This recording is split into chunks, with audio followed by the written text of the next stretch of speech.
Everybody stand up, stand up, stand up and raise your voice. The time is now, we have no other choice. We will work together, we will all stand tall, like David slayed Goliath, this foe too shall fall.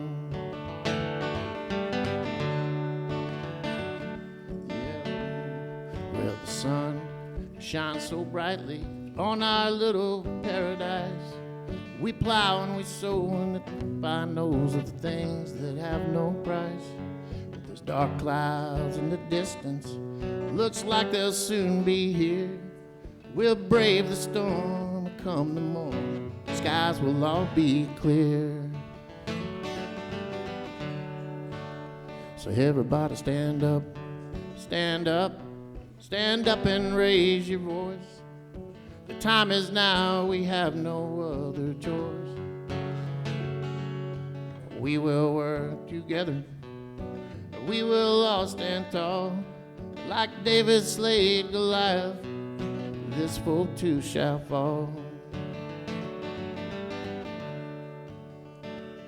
Oh yeah, the people in this valley have great differences for sure. We're stewards of the land we love, and we share this at our core. Gas man sees a gold mine, but no matter what he's found, we know where the gold is, buddy, and it's not underground. So everybody stand up, stand up, stand up and raise your voice. The time is now, we have no other choice. We will work together, and we will all stand tall, like David slayed Goliath, this foe too shall fall. Yeah, the politics and the money, the power and the greed, these are not our values, but we know the things we need. It's the food we grow and the air we breathe, precious water, fresh and clean, and our bonds with one another that make us vital human beings. So everybody stand up, stand up, stand up and raise your voice. The time is now, we have no other choice. We will work together, we will all stand tall, like David slayed Goliath, this foe too shall fall. Yeah, this foe too shall fall. Yeah, this foe too shall fall.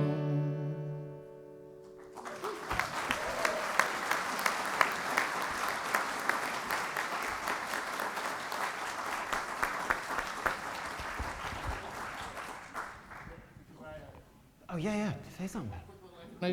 Just quickly, I'm sorry. So I thought that tune might be appropriate. I wrote that as more of a protest song about a particular situation that was going on in the valley where we lived in western Colorado. But I thought the sentiment works, and actually there's a kind of a lot of other illusions that sort of 100%. work well. Yeah. So anyhow, thanks very much. I appreciate it. Thank you, Bill. We are a justice-seeking people in this faith who would like to stand up for what is right, what is good, what is loving, and what is peaceful, and what is kind. We are glad that you all are here this morning amongst what seems to be the mundane nature of life, those periods where nothing happens. There's no current events to speak of. Life just plods on, and yet we find each other. I think I have a dentist appointment this next week that I'll look forward to. Maybe I'll clean the faucets in my house, find some activity to create some excitement in my life. We know that is not true. We know that we are living in uncertain times. We know that we bring into this room hope. We bring into this room anxiety. We bring into this room uncertainty. We bring into this room love.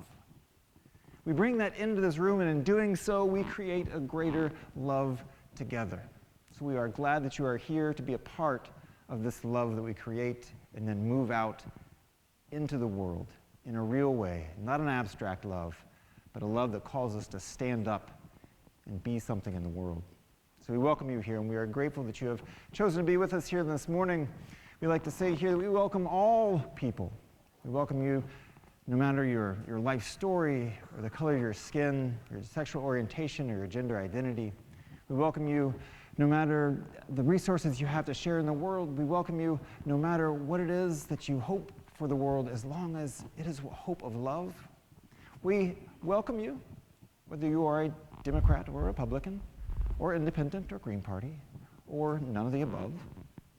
We welcome you into this space because that makes our hearts larger, and we do this work together. And on this morning, we are lucky and grateful to have Bill Powers with us to play some music, as we do on the first Sunday generally of the month, and have a guest musician from our local community. Bill Powers and, in time, Shelley Gray play in the local band Honey Don't. Anybody ever seen Honey Don't play out? Yep. Bill's also in a local band called the Silvertone Devils, but when they're in their Honey Don't iteration, they play mostly music in the folk tradition. This couple are founding members of the Colorado-based old-time bluegrass band Sweet Sunny South that performed exclusively and recorded several albums between 2000 and 2010. And if you like diverse music, and we tend to here, their sound is based in bluegrass and old time, but also swing and country and rockabilly and blues, and that sounds like fun to me. The sweet harmonies they create, you can hear them as a four-piece when they play out as Honey Don't. They have 3 full albums. They've been making music, this couple, for over 20 years together. If you like them, you can check them out live. They play locally here. You can go to their website and check out their album. But we are glad to have them here today to invite us to stand up and be called to love. Well, let's keep on singing. This is a response that we have sometimes in this faith, is when times are anxious, we respond with song. So David's going to lead us in a song right now. Please rise and bow to your spirit. All right, this is a new one. We're going to start with the refrain, and then the verses are call and response. So I will sing something. I'll point to you to repeat after me. This is how it goes. We'll do this twice. You can listen to me the first time and then join in the second time. You gotta put one foot in front of the other and lead with love. Put one foot in front of the other and lead with love. You gotta put one foot in front of the other and lead with love. Put one foot in front of the other and lead with love. Don't give up hope. You're not alone. Don't you give up. Keep moving on. Yeah, let's get some clapping going. You gotta put one foot in front of the other and lead with love. Put one foot in front of the other and lead with love. You gotta put one foot in front of the other and lead with love. Put one foot in front of the other and lead with love. Lift up your eyes. Don't you despair. Look up ahead. The path is there. You gotta put one foot in front of the other and lead with love. Put one foot in front of the other and lead with love. One foot in front of the other and lead with love. Put one foot in front of the other and lead with love. I know I'm scared, and I'm scared too, but here I am, right next to you. You gotta put one foot in front of the other and lead with love. Put one foot in front of the other and lead with love. You gotta put one foot in front of the other and lead with love. Put one foot in front of the other and lead with love. Nice work.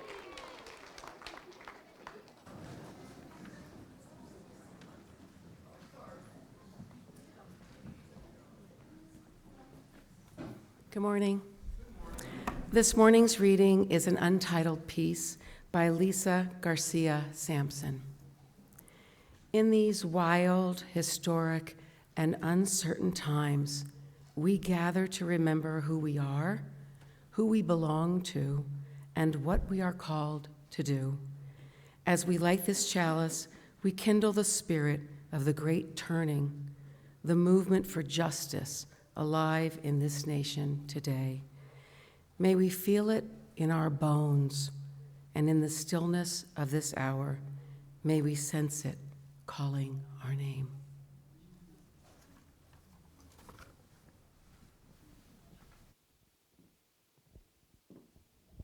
Please rise and body your spirit.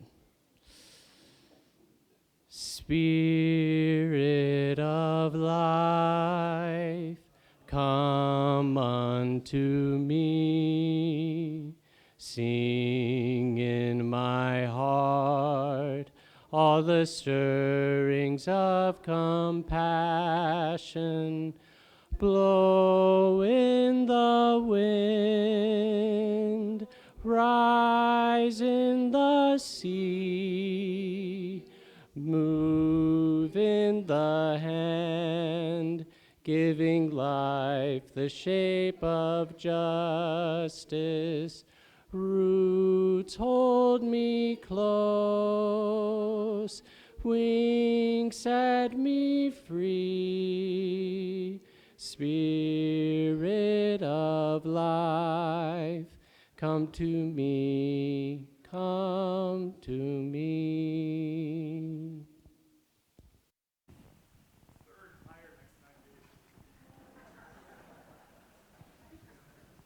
Good morning. My name is Amy Brock, and I'm the Director of Religious Exploration for Children and Youth. And it's a new month, and we have a new theme. This month we are exploring repair. So while our young people are finding their way to the rug for our Time for All Ages today, I invite you to think about something that was really fun to repair, something that you've ever repaired that was kind of fun to repair maybe.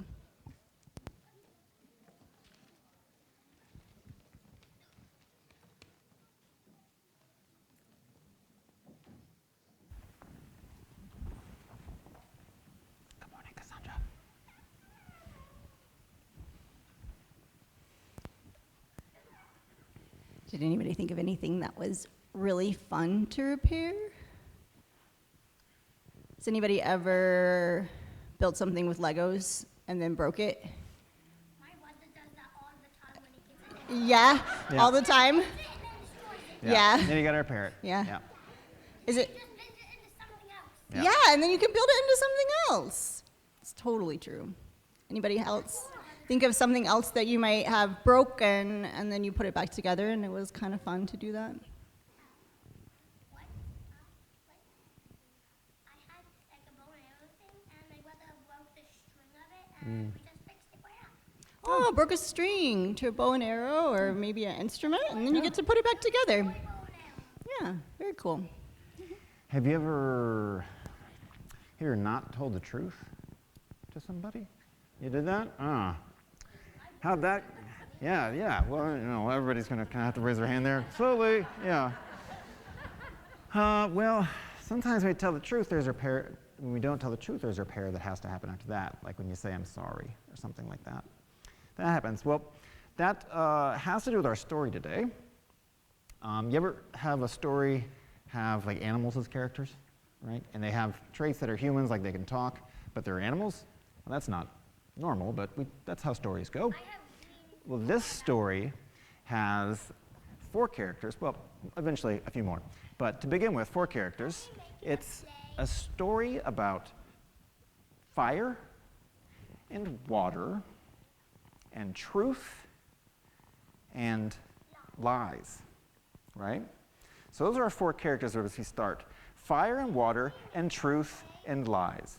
And they all live together in this house. This story comes to us from the Ethiopian tradition. So they all live together in this house.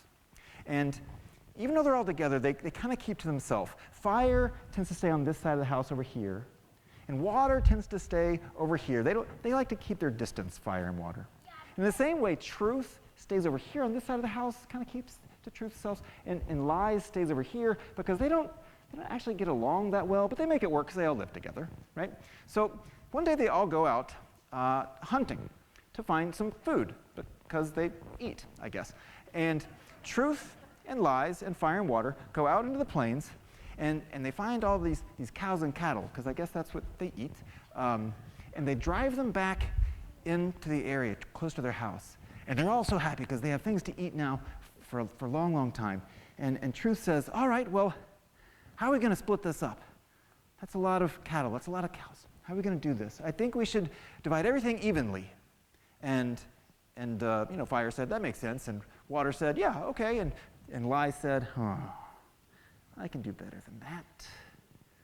So lies sneaks over to water and says, you know, water, you're so much more powerful than fire. If you would just go over there to fire and put fire out, imagine how much food that truth would have and I would have and you would have to share between the 3 of us.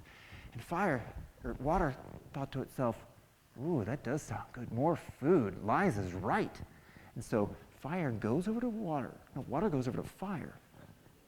And water smooths over fire, and all of a sudden there's this steam, and fire slowly starts to go out, and fire is no more. And water is excited. Water says, oh, I've got more food. And lies says, oh, I've got more food. And truth says, that didn't look very fair. But then lies comes over to truth and says, did you see what our friend water did to our friend fire?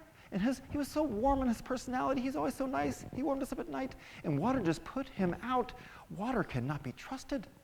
Water, we must get away from water with our cattle and our food. Let's go up the mountaintop.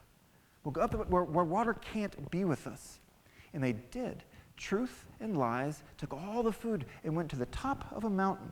And water tried to chase them. Water wanted to be with them and just couldn't get up the mountain. The mountain was too steep, and water kept going and then coming back on itself, coming back on itself, and coming down the mountain. Have you ever seen a waterfall?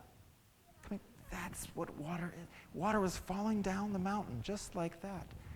And they get to the top of the mountain, and lies looks at truth and says, truth, I am more powerful than you. You are now my servant. And truth says, I will never be your servant, lies. And they engage in an epic battle on the top of the mountain. Truth and lies and lies and truth. And this goes on for a long, long time, and it doesn't stop. And they decide, how are we going to figure out who's more powerful? And they call in the wind. They say, wind, can you help us? We're having an argument up here on the top of this mountain. And wind says, yes, I'll go see what the people are saying. And wind blows around and hears what everyone says. What's more powerful, truth or lies? And wind comes back and says, I don't know. Some people say that lies are more powerful because they can put out the truth with just one single lie, or that lies are easier to tell sometimes and can cover up the truth. And some people say that no, truth is far, far more powerful because just like one lit candle, it can spread and change the world. And so wind said, I'm sorry, truth and lies. I think you're going to be locked in a battle forever. There is no one that's more powerful, truth or lies. They'll always be fighting each other. That's not the end of our story. Whew, thank goodness. Feels like that sometimes, doesn't it? Well, the second wind said, there is no winner here. There's a spirit that came down on the mountain and said, oh, no. There is a way to figure out which one is more powerful. It's the one that stands the test of time. Whichever lasts the longest, whichever can't be diminished over time, is the one that is more powerful. What they found was that while falsehood and lies might exist for a while, that in the end, truth could prevail and was always the one, because truth was real, and falsehood relied just on the absence of truth, but truth was something that was real. So in that way, truth realized, with the Spirit's help, that indeed truth, given time, was much, much powerful, and lies could never be more powerful than the truth.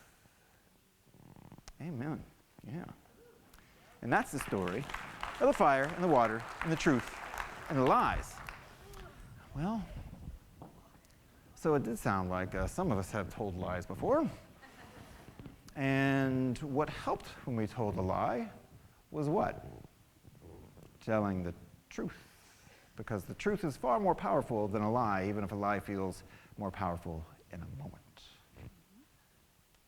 Sometimes telling the truth may not seem like the fun thing in the moment, but eventually usually does end up being the most fun thing out of both of them. I think so.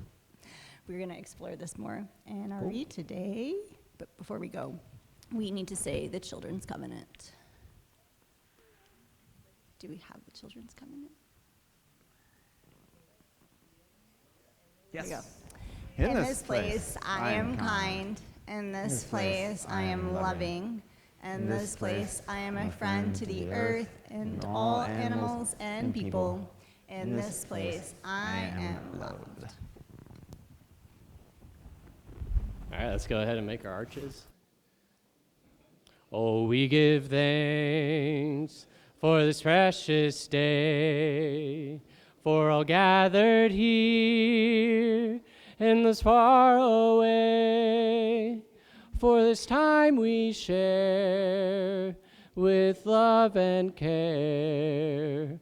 Oh, we give thanks for this precious day. Oh, we give thanks for this precious day, for all gathered here in this far away, for this time we share with love and care. Oh, we give thanks for this precious day.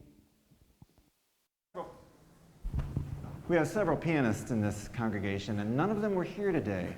And instead of scrambling, David and I made the conscious decision to say, isn't it nice to just hear our voices in the air together? Isn't it nice to just sing in an a cappella style and feel what that feels like, just voices joined together in unison and harmony?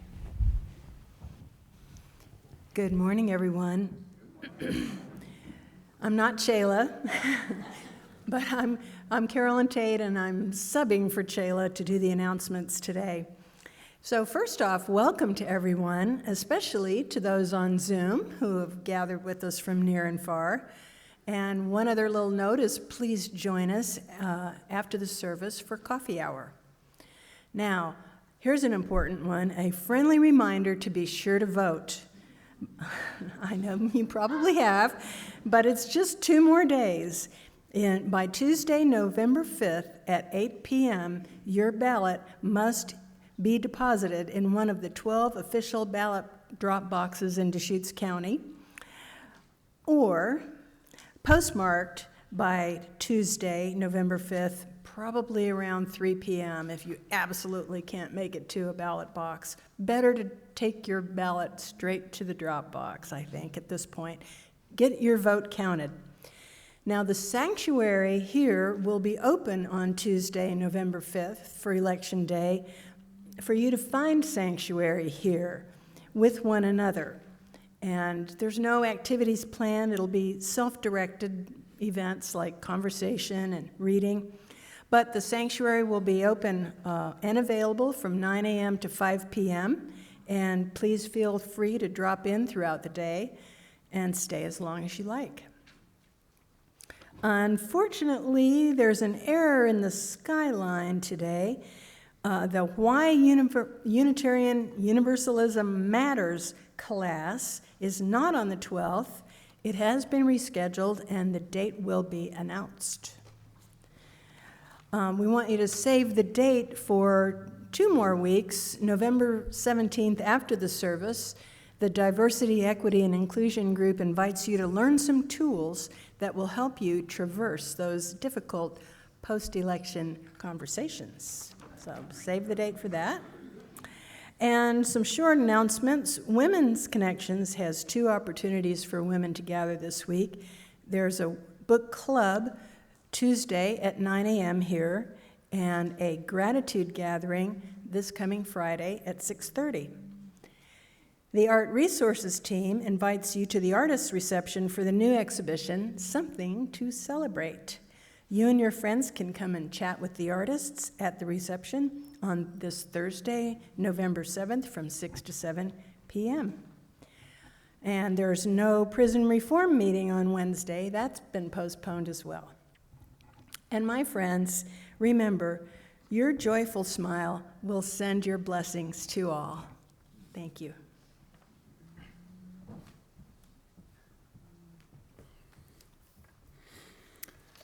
Well, on the first Sunday of the month, it's the tradition of this congregation to offer our offering, I suppose it is correct, to a community or a cause that's in line with our values. And today we're giving it to the Unitarian Universalist Church of the Philippines, and also specifically the UU congregation in NATO in the Philippines, in Negros in the Philippines. This is our partner congregation.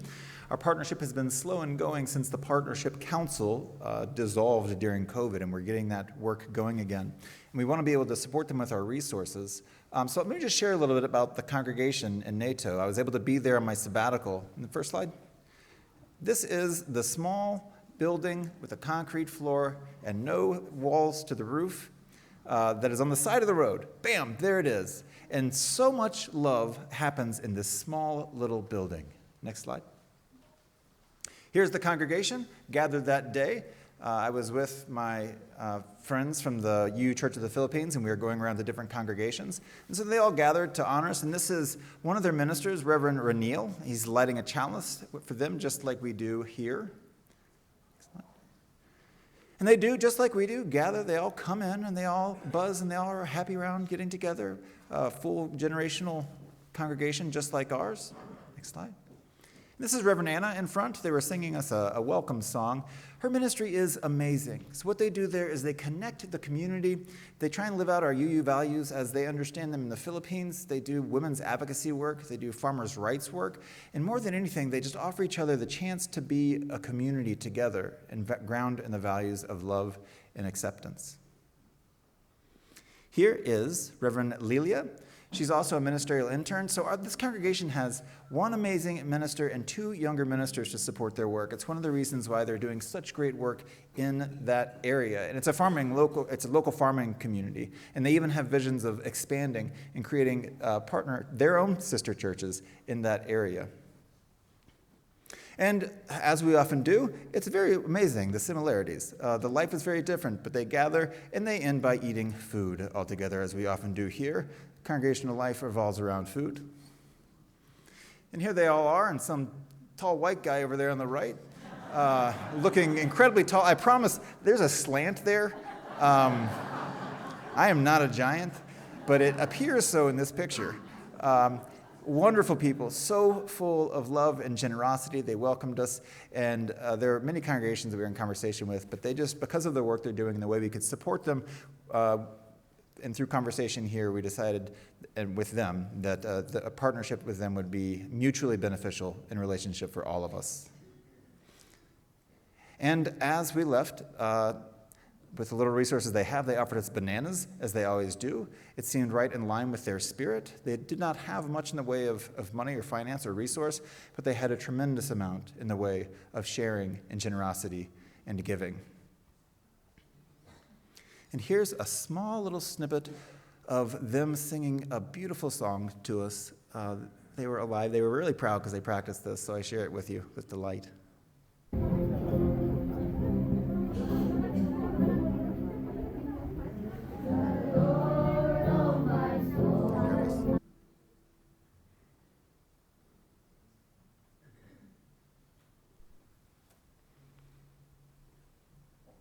think I share it with you, with the lights.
They are an amazing congregation doing amazing work in a part of the world that is very, very difficult. And so we're just grateful to be able to partner with them and to be able to share our resources and to share our congregational life as they share theirs with us.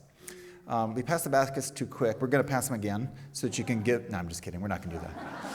But if you are so moved after seeing that, you can reach out to our office. The amount of impact that our resources can have in that community is tremendous, tremendous. We're bringing things like electricity and water and basic food as they live together in their very rural life. So we are grateful for the sharing that you have done here today and trust that the impact that it will make is just absolutely tremendous, and it will be turned into love in that area across the world.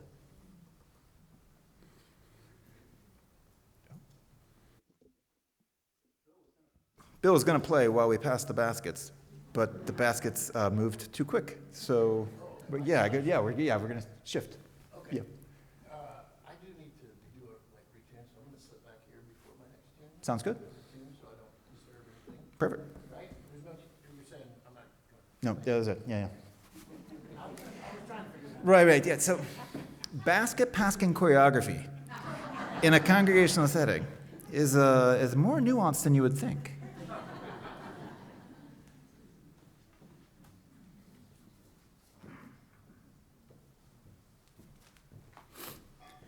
This congregation shares its joys and its sorrows with each other. We do this because we understand that's the way life works.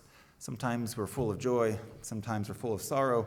Sometimes we have gratitudes on our heart we just want to share with one another and let them be lifted up and be shared with other people's gratitude and let those mingle. So I'm going to read our many written joys and sorrows and gratitudes here today. And while I'm doing that, if you'd like to light a candle for a joy or a sorrow in your own heart, please feel free to do that.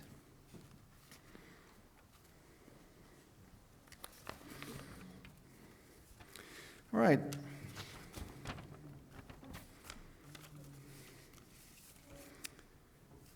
Donna Dobkin shares a joy. The Nourish team sponsored the 3rd annual Quilt Show fundraiser to benefit the Bend Food Project, and specifically their program for food insecure children. Exquisite quilts for sale filled the gathering hall here on Saturday. They raised close to $30,000 for those kids. Yeah. We look forward to having them back next year. The power of a quilt. Don also shares that last week I spent personally 2 very long days as a poll observer in Las Vegas. It was a joy to witness the professionalism, efficiency, and positive attitude of all the poll workers and team leaders.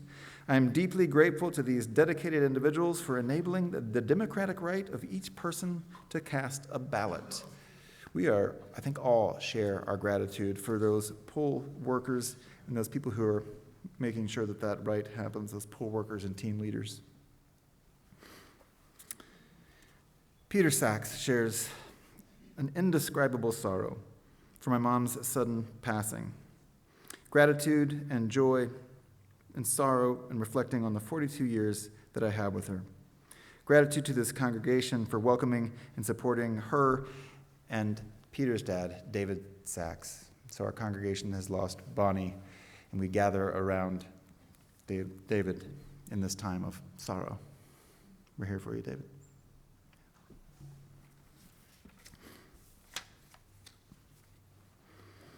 Ann Wood shares gratitude for the community support for the Bend Food Project quilt show, also quilted, hosted by the Nourish team here yesterday. First report is that they raised over $50,000. The quilt sold more, I guess, in the later hours of the day. By selling over 200 donated quilts, funds given to the Giving Plate Kids Corner. Carolyn Tate shares gratitude for the recent rains. They've freshened the greens and the glorious golds of the earth, sent sparkles through the blue hues of the sky, and nourished our kindred creatures. I think that's the most poetic gratitude I have ever read in 12 years of ministry. Thank you, Carolyn. Gratitude by Cher Coleman. Thank you for the care team. You know who you are, for showing steady support with heart. Ammon Wyman shares a gratitude for the election workers, campaign volunteers, and voters, all of whom are essential in making sure our democracy continues to flourish. We are all in this together. Tom Sponsler shares a joy and a sorrow. This week I moved my 103-year-old mother from independent living to assisted living. Wow, 103-year-old. Julie Montoya shares, my joy is to have had a lovely connection with the Boyd Acres UUs yesterday morning, with a warm thank you to Marty for hosting our clothing swap. UUs getting together in their neighborhoods. Radical idea. Thanks, Marty, and thanks, Julie, for sharing. Noreen Halberstadt shares a request for any and all positive energy prayers, however you lift up others. My daughter, Isla, was seeing a specialist in Stanford Hospital, and they decided to hospitalize her. She'll be there at least a week. Thankfully, her sister Jazz flew down Thursday to be with her. Jim Henson shares a concern for Mel and Ken and Madeline and all those battling cancer. Bobby McGinn shares a sorrow. My loving husband, Irvin Weston, passed away peacefully yesterday. Oh, Bobby. A joy in remembering our beautiful times of nearly 40 years together. Oh, Bobby. Liz Euland shares, thanks to all who attended Aging with Laughter comedy show last weekend to raise money. Grateful for your support. Keep laughing. And Judy Hurlbert shares a joy that 38 people showed up for the camping potluck and planning meeting. Grateful that 9 or 10 campers stepped up to host 9 trips. So if you're a camper and weren't at the planning meeting, contact Judy, because there's 9 trips planned. Fantastic. That was a lot. That might be a record as far as how many joys and sorrows. There's a lot going on in this congregation. There's a lot going on in each one of our lives, every single one of us. And so I'll invite us, because there is so much going on, to use this moment right now as a space to just slow down, to breathe, to calm down, to claim this moment in space and time, and be here.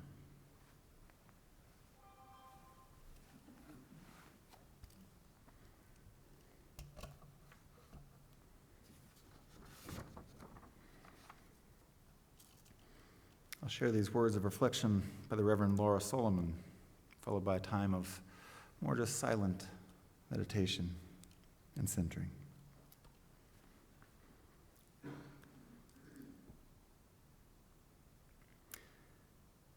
Blessing of the precious mess. darling one, you precious mess, you exhausted, grieving, hollowed hallelujah of a human being. Today, even if just for a moment, may you feel your own beating heart, your own courageousness, your chest rising and falling with breath, which of course is spirit, which is a life force, keeping pulse and marking time, finding space, regardless of how you're feeling, no matter what it is you are capable of or not. And just for a moment, may you find rest and a bit of ease held in that sacred rhythm that cannot be without you, because you precious mess, have breath and a heart and a life force pulsing through you yet.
These are anxious and uncertain times, not knowing what the future will hold. And so it's important to claim those moments that can lift us up in the course of a day where we might be feeling heavy or depressed or sorrowful or just anxious and uncertain. And so I'll invite you just to shout some of those out in case some of us are in need of some tactics or strategies. What are some things that ground you or lift you up or invite you into just a little moment of joy in your day? Hiking in the woods. Music. Birds. The sunrise. Hugs, children, and poetry, and looking for something to be grateful for. Yeah. Walking your dog. Kitty love. What is it? Meditation, yeah. Slowing down for a nice cup of tea. Chocolate?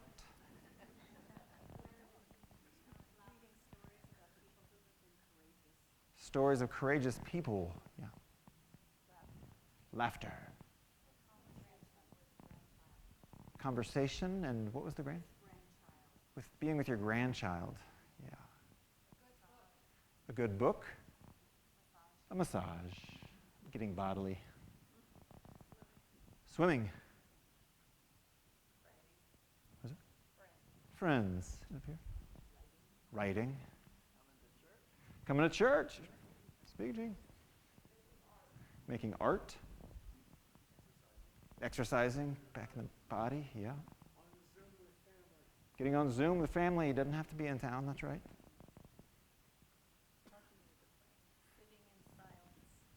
Talking with a friend or sitting in silence. All these are fantastic ideas. Take them and use them just to claim a moment. Just to claim a moment. Because sometimes all these aren't available to us in any moment. Like, so maybe you can't just go take a hike in that moment, but you can imagine a hike even, right? You can put yourself out into nature just for a moment and just imagine and remember what it feels like to breathe the air, to feel the crunch of the leaves under your feet, to look up in the sky. You can imagine it. Or like, you could even, like, puppies, right? If puppies could lift you up, just imagine a puppy for a second. You could even just imagine a happy little puppy, just for a moment, to pull you out of whatever it is. And wouldn't that be great? To just, whatever it might be that will help us lift us up, you can just bring it to your mind, bring it to your heart. But sometimes you can do those things. You can go on a hike. You can talk to a friend. You can have a puppy! So,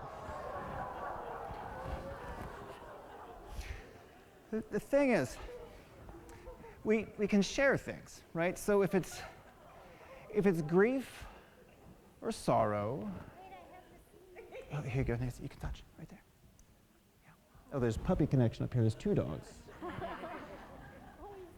So, whether it's grief or sorrow, we can share those things. Sometimes we need to share those things.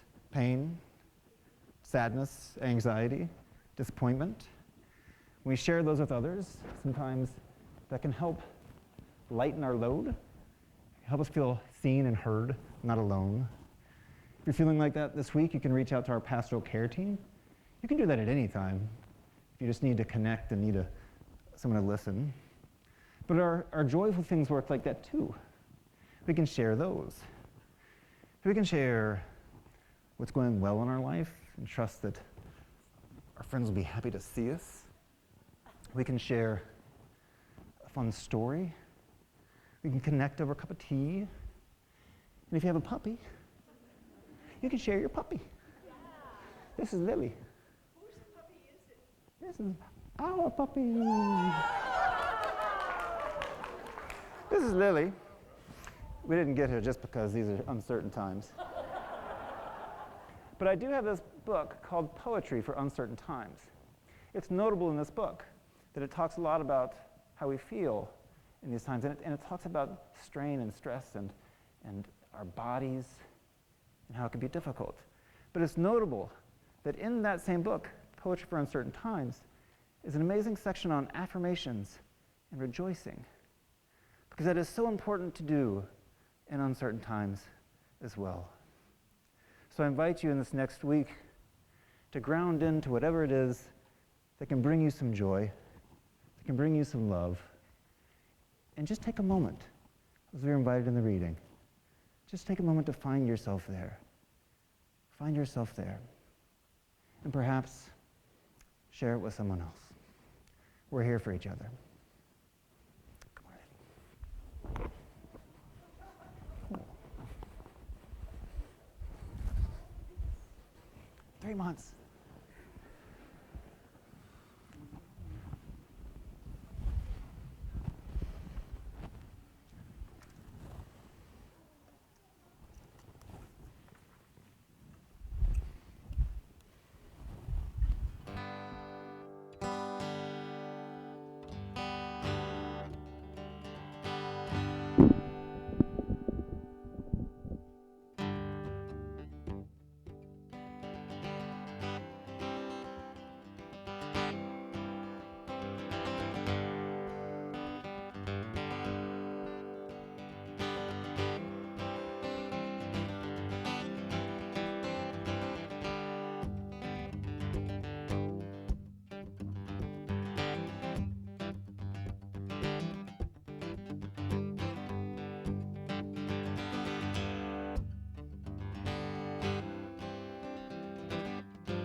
Every day it's a new thing coming, it's a new thing coming every day. Ain't never gonna stop the world from turning. Something about this, something about that, sneaking up behind like a mean-eyed cat. Just another veiled opportunity for learning. 'Cause I know I'll be trying just to keep my flat feet on the ground. And if I start to hear the fat lady singing, well, I'm gonna hunker down and I come out swinging every day.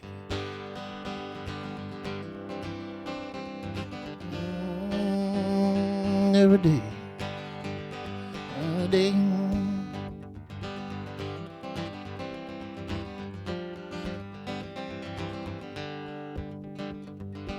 I got a friend up in BC, Canada, but I ain't gonna name any names. Has been walking on a tightrope, slipping away. Yeah. Man, I love him so, can't stand to see him go, can't stand to see him lose everything. I just say a little prayer for him every day, yeah. 'Cause that boy's been flying just a little too close to the ground. And if it starts to hear the fat lady singing, I hunker down and I come out swinging every day.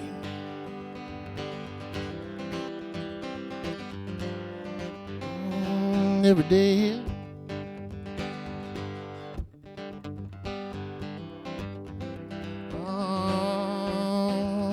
Every day when the band plays on.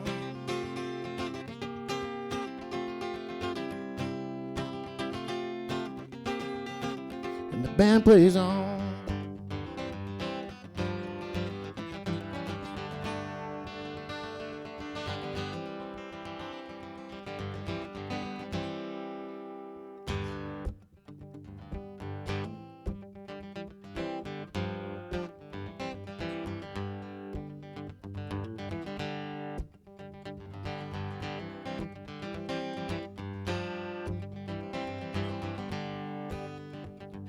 I ain't no intellectual, ain't no fool. Well, I'm blind and I know what I see. All the money's at the top while the bottom about to drop, and there's nothing left for you and me. Well, I'm tired of getting screwed. Sorry if it's rude. Mister, won't you pull on my hair? You got no understanding of the regular man, so what the hell you trying to do back there? 'Cause I know you've been lying, and you wouldn't know the difference anyway. And every day it's a new way of stealing, coming so fast, my head's just reeling. Every day.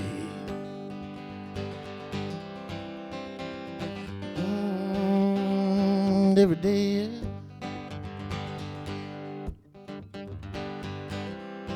Oh, every day. Oh, and the band plays on.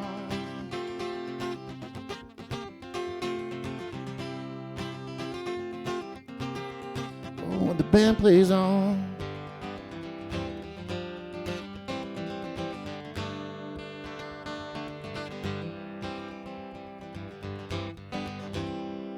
Every day.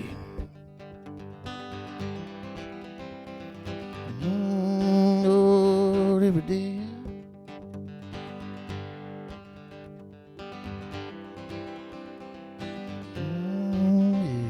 Yeah, every day.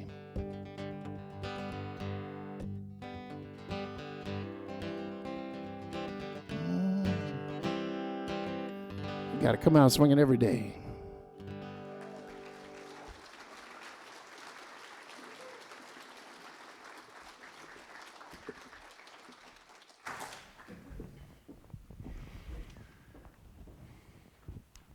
It was 1787, and the Constitutional Convention was just winding down, and Benjamin Franklin was said to have been stopped by a woman who said, "Well, doctor, what kind of government have we got?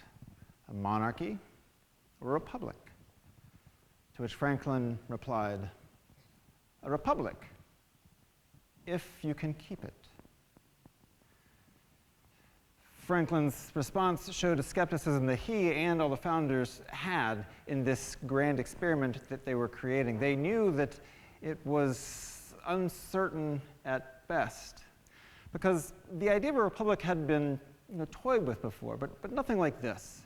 on this grand scale. City-states had used it, but to use it for an entire country, across all kinds of geography, with a diverse citizenry, that was something entirely new.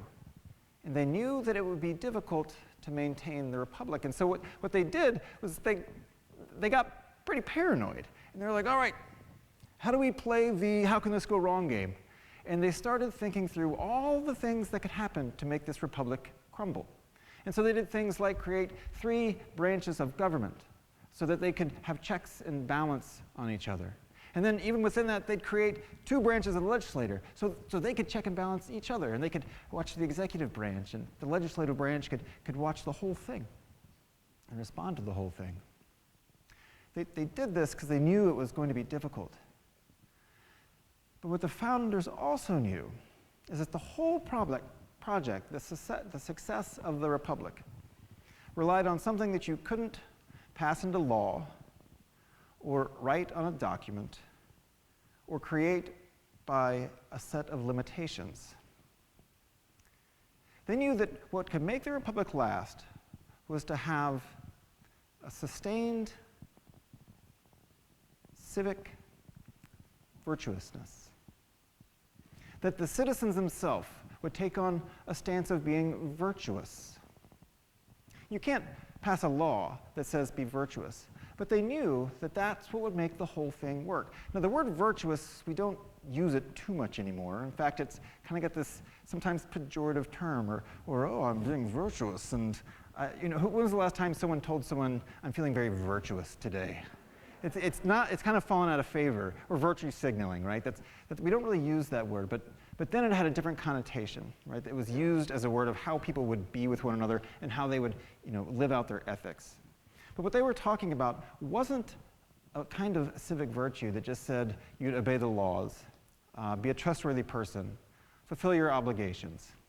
They were talking about a kind of virtue for the citizenry that would make the whole thing work. That was, the citizens would have to take a stance to care for the whole, to put the good of the entire republic before their own individual needs. That's the thing that they knew would make this grand experiment last.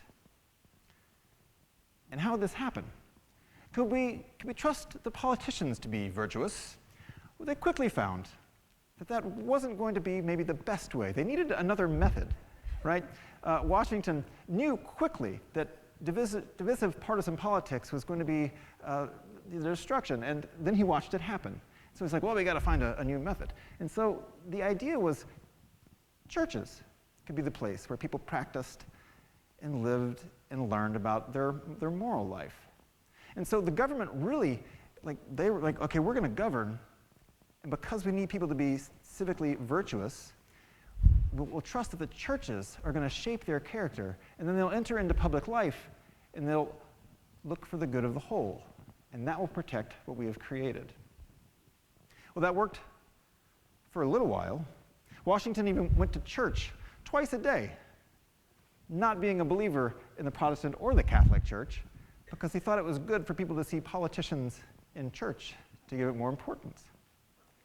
So that worked for a little bit until they realized just having people learn morals and ethics over here cloistered in the church and then going out into the world was kind of an untested and flawed thing. Once people got into the world, everything changed from when they were in church. And we know that can be true, right? Churches are a little different, right? The outside world has different demands and expectations upon us. And so it stayed this way for a while, and until slavery came to head. The churches stayed out of politics, and the politics stayed out of churches until the question of slavery came up. And this morally divided people. And people said, no more. We can't be silent on this because slavery is seen as a political issue, even though people knew it was a moral issue. And so they said, no more can we be quiet. And then politics began to enter the church in a way because the church could not morally look away and just call slavery politics. And so the Civil War begins, and the role of church in American civic life is never to be the same. The Reverend David Bumbaugh, who writes history and Unitarian Universalist history, writes that the role of religion in creating and sustaining a virtuous republic is to constantly confront the immediate with the eternal, the transient with the abiding, the conservative with the transformative. It is not the job to support any administration or its policies of religion. It's not the job of religion to advance national interests. It's the job of religion to stand in critical judgments on administrations and policies, on the nation itself, to cast an alternative light on the events of the moment and the policies of the day. It's also the duty of religion in an age of fundamentalist certainty to call the republic to humility while demanding attention to the underlying values and deeper loyalties than party or nation. This last bit is a warning around empiricism. We see a more recent iteration of this when King said, Martin Luther King, the church has an opportunity and a duty to lift up its voice like a trumpet and declare unto the people the immorality of segregation. It must affirm that every human life is a reflection of divinity and that every act of injustice mars and defaces the image of God and man. If the church does not participate actively in the struggle for peace and for economic and racial justice, it will forfeit the loyalty of millions and cause men everywhere to say that it has atrophied its will. A republic, if you can keep it, said Franklin. This confronts every generation, and most certainly right now. We need virtuous citizens. The founders were right. Bill?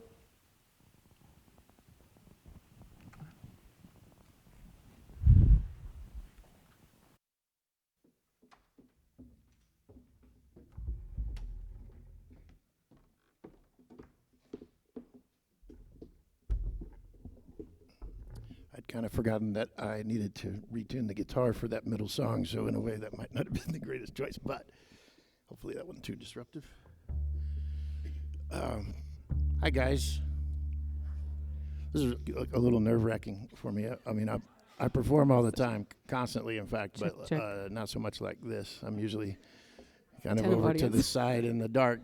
Usually, I mean, not always, but it's been a while since I've played like this. But anyway, this is Shelley Gray, my partner, many years in music and everything.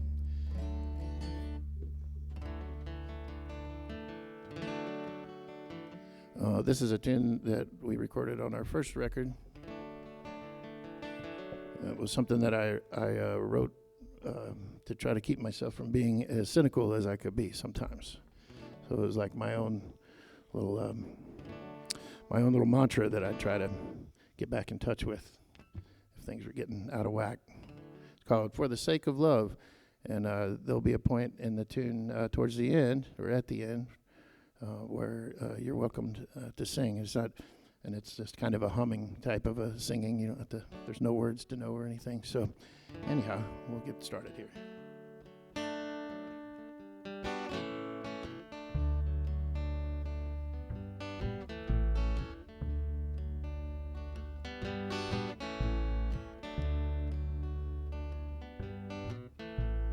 Hey, can't you see where we could be if we only let ourselves know?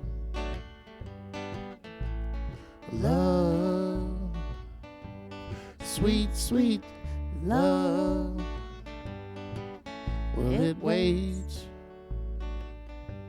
for you and me.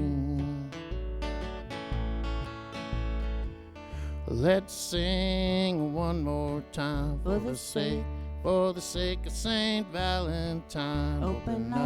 Open up your heart to mine. Let it grow. Just let it all entwine. We'll run like the river does. And we won't Won't worry with whatever was before.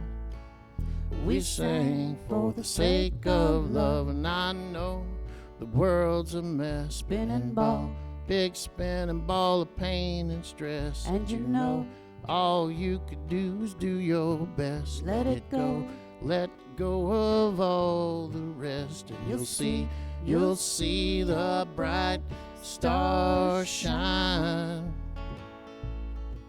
And you know, it's gonna be just fine. Da da da da da, la da da da da, la da da da da, la da da da da, la da da da da da da da.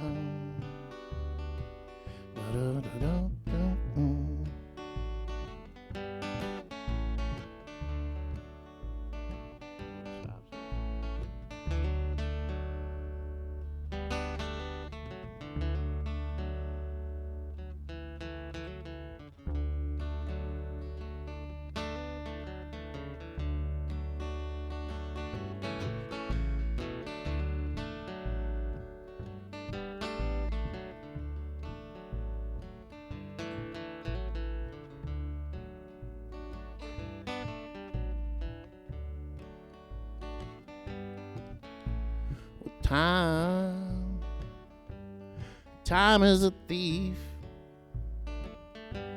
but what a relief, 'cause time can't touch us now, darling. Love, sweet, sweet love, well, it waits for you and me. Let's sing one more time for the sake of Saint Valentine.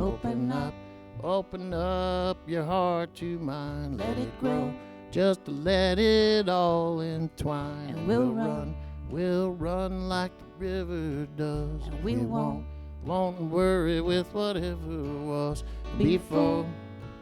We sang for the sake of love, and I know the world's a mess. Spinning ball, big spinning ball of pain and stress. And you know, all you could do is do your best. Let it go, let go of all the rest, and you'll see the bright stars shine.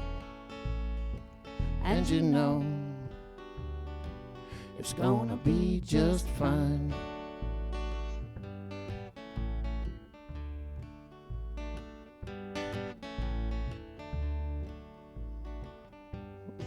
Well, this seems like a appropriate enough message for today. And I just invite everybody to sing along coming up here in just a second. We'll kind of sing our troubles away. Da da da are the words. But maybe this week think about any way that you might add some positivity into the world. We don't know what's going to happen, but we got to trust that it's going to be okay. Maybe just have a smile for a stranger or for your family.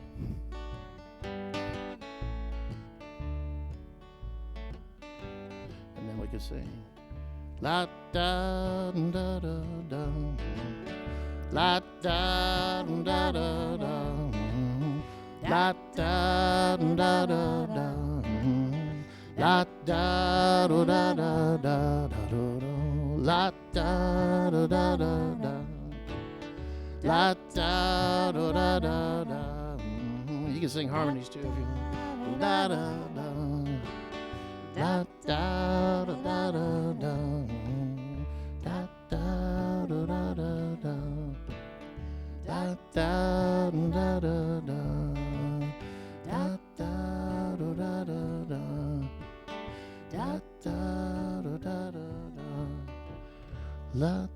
da da da da. La da da da da da. La da da da da da. La da da da da da.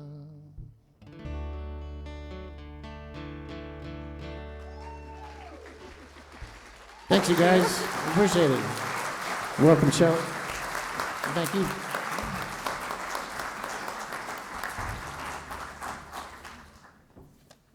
Someone handed me this newsprint article after church last week. It's from a while ago, and someone had said that Unitarians are neutral. If you want to find a church that's neutral, just go find the Unitarians.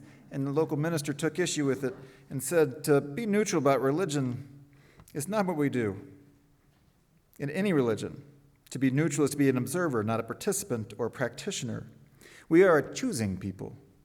We have faith in creative and moral power of free, informed, and individual choice. There are beliefs that are true to or consistent with one's own experience of life and those that are false to it. We are not neutral. We choose the former. There are ways of being religious that are life-negating, divisive, and crippling, and there are those that are life-affirming, inclusive, and empowering. We are not neutral. We seek to embrace and embody the latter. There's a large difference between being a liberal religion and a religion of liberals, and we are far more the former than the latter. Being a liberal religion should have an impact on politics because our moral values have a political dimension. That's not the same thing as endorsing a political party. I break no 501c3 IRS tax rules when I say that one of the candidates has been clear in governing with an authoritative style that has ticked off more fascist boxes that will make one comfortable, but rather should cause grave cause for concern.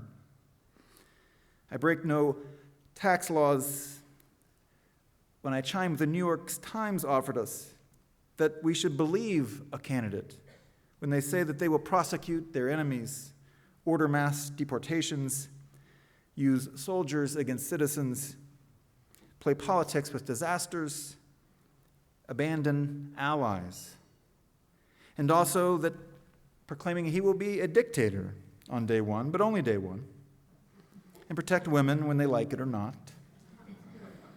We'll sign an executive order that cuts school funding for any school pushing critical race theory, transgender insanity, or other inappropriate racial, sexual, or political content onto the shoulders of our children. You should believe a candidate when they say that they will work against green federal regulations that will stem the climate change. You and I, as a people of faith, ought to apply our most cherished values and principles to all aspects of our lives, including our political and our civic lives. If I believe in love, in justice, and peace, then I cannot in good conscience base my voting and my generosity on what will bring me the greatest personal gain, as our forefathers hoped, but rather looks to the collective good. If I believe that all people are precious and deserve to be treated with respect and dignity, then I cannot ignore the misery and poverty of others when I consider questions of taxation and education. If I believe that all people should be treated justly and equitably, then I cannot ignore how various laws and policies exacerbate racism and heterosexism and ableism and ageism. If I believe that the earth is holy ground and a miracle made manifest, then I must add the weight of that conviction to my consideration of economic and energy policy. None of us wants our house of worship to dictate how and for whom we ought to vote, and I do not intend to do that here today. The choice, as all choices are yours. And I would never assert that everyone will or ought to draw the same political conclusions that I do when I apply my religious faith to my civic and political life. It's a tenet of this liberal religious faith that good people of goodwill and good faith will disagree. As Unitarian Universalists, we believe in the fundamental principle of religious liberty. We believe each individual possesses the ability and responsibility to discern what is good and true and beautiful, and to choose what is worthy of one's own devotion. Being a Unitarian Universalist does not demand of anyone that they would be a large D Democrat any more than being a good Baptist would require one to be a large R Republican. We must avoid the false assumption that all Unitarian Universalists think and act the same. We don't impose political tests here in the same way that we don't impose creedal or theological tests for participation in the life of this community. And we must not allow our open-mindedness and our commitments to individual liberty to prevent us from speaking and acting on matters of conscience and faith. George Carlin warned us about government. He said, rights aren't rights if they can be taken away. They're privileges. And that's all we've ever had in this country, a bill of temporary privileges. Our human rights exist in a deeper moral realm, our human rights. But our governmental rights exist through legislation. And so it's important to be virtuous and champion freedom and rights and our votes in actions for those who would lead our government. We choose to fly our American flag out front this week because this country and its promise speak to those greater ideals. And so let us denounce those who would use lies and dishonesty and division and hate to gain political appeal. Let us fight against efforts to exclude rights for same-sex couples and trans people and other identity-based or sexual orientation or gender identity, because it's the imposition of a particular theological perspective on the mass of people. Let us work for autonomy and freedom of choice for those who can bear children to make their own decisions for their own bodies so that teenagers do not die in want of an abortion. Let us move against the posting of the Ten Commandments in courtrooms and classrooms and outside city halls because we believe in our freedom of religion, of all religion in this country, to not only be accepted but deeply valued and to shape our culture. Let us affirm the lives of black and brown bodies by advocating for safer systems and safer streets. Let us be aware of the anti-intellectual attempts to teach creationism in public schools as it's an attempt to normalize a particular opinion of religion as a truth. Let us hold sacred this glorious earth and move with hope and fierce persistence to protect it. Let us be aware that liberty of opinion in politics and religion are far too precious to be taken for granted and far too atrophied, as King reminded us, when they are not exercised, exerted, defended, and celebrated. Let us be good Americans. Let us not be neutral. Let us make a choice. Let us lean into love. Let us be that virtuous citizenry that this country was founded upon. May it be so.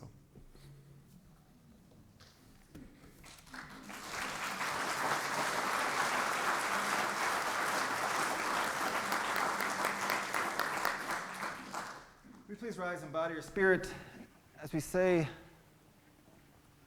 the covenant of this church? Love is the spirit of this fellowship, and service is its law. This is our covenant, to dwell together in peace, to seek the truth in love, and to help one another.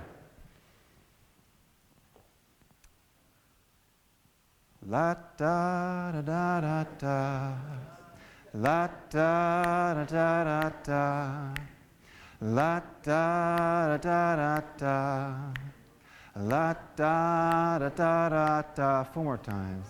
La da, yeah, the bass line. Da da ba da bum, da da da da da, ba da dum, da da da da da, da da dum, la da da da da da. Go with that.